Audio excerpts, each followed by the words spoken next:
Jesse, I don't know that we talked to you, or maybe I wasn't around when we did, about what you did in the break, but it seems like thus far you have sort of look like you're in late July form already. What was your time off like?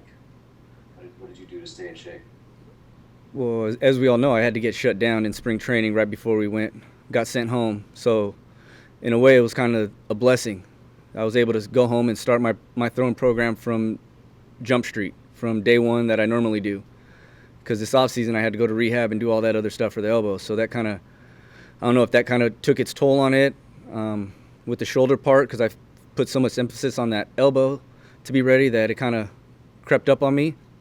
But going home was being able to start from scratch, basically. Do my normal program, my normal workouts, my normal routine that I'm capable of doing, and it helped. And then knowing we only have a shortened season, I mean, we have to come out guns blazing. Well, good for now. Thanks. What else? Evan? Jesse, I guess this is the question of the day, but how has what's gone on with the Marlins and on the East Coast kind of impacted your thoughts on this season and being able to get through this whole thing? Just going to take accountability on all of us to do the right thing, not just for ourselves, but for the one next to us. Because it's not the only one. We're not the only ones that are going to be affected after this. Because the other guys got to go home too. Then they got to see their loved ones. So it's a pyramid if it doesn't go the way it should go. And it's unfortunate that it happened there. And I mean, like Lance said, we all had that second guess in the back of our mind to begin with. So, I mean, it's unfortunate that it overwhelmed the clubhouse so fast that it kind of puts a little bit of things on hold.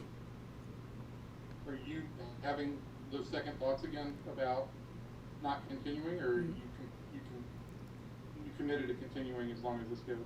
Oh yeah, everyone here is doing their part. As long as we keep doing our part on our end, I mean, we just got to keep showing up every day, and hopefully we can have a game that night. Thank you, sir. Yep. Other questions for Jesse? TR. Hey Jesse, I'm just curious. During a normal situation, the bullpen would be out there in the bullpen together, and you and Volquez would be kind of leading these young kids around. Are you able to give your leadership to these guys in this unusual social distancing setting? Yeah.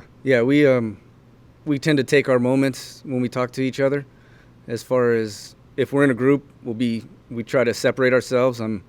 If one of us catches us getting a little, to our normal surroundings that we're used to, sitting right next to each other, like in a seat, we kind of catch ourselves and kind of move away a little bit. But down there, I mean, everybody's doing their part, from constantly sanitizing their hands to constantly washing them to not even touching anybody else's stuff. I mean, it's pretty impressive the way it's gone about with this whole team here. Where are you sitting during the game? Like when Lance Lynn's pitching, and you know you're not going to be in the game anytime soon. Where are you sitting? Back and forth if he's pitching, I want to be out there so I can hear him yell. I mean, where's your normal schedule? We can't see out in the bullpen. Are you out in the bullpen like normal, or where are you? Well, kind of like last year, we have that little room down there, so I'll go back and forth.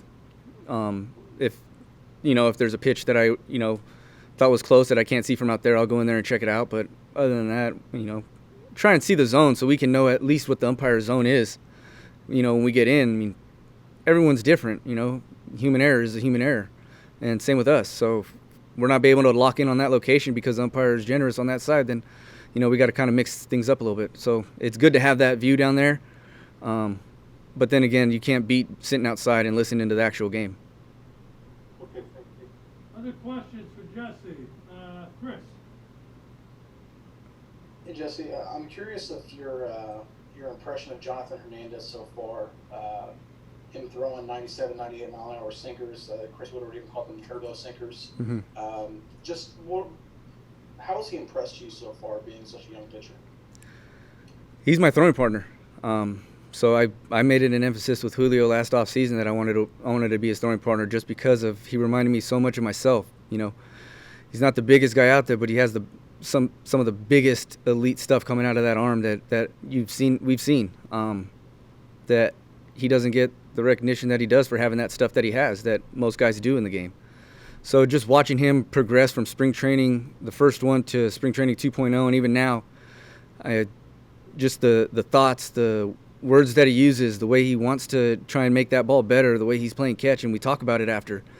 It's hands down incredible to see that come out of him, and the will to want to not be good. He wants to be great. Other questions for Jesse? Anything else? Back to Levi. I'm curious your take on what it's like to both sit and watch and also to be in a game that has cardboard cutouts and then specifically in crowd noise. Is that helpful? Do you notice it at all? Yeah, I mean, when you're running in there, you kind of hear the emptiness of the stadium just because you're used to hearing the fans, whether the conversations or the roaring or the situation of the game. You know what you're going into just because you've done it for a long time. But at the end of the day, you still got to go out there and compete against that guy in the box. And if the sound is going to make you get an out faster or something different, it's kind of got to check yourself a little bit, I think, in a way, because the only way the fans cheer for us is if we do get quick outs, So that's how I kind of look at it. If I go out there and I don't do my job, it's going to be quiet. But if I go out there and do my job, it'll be loud. That's how I kind of picture things now. Does it ever cross your mind, while that's literally just one guy in a room, like button when I hear the crowd go off, or is that something that doesn't cross your mind? No, I'm usually thinking about other things. Okay. All right. Thanks, Jesse. I appreciate it.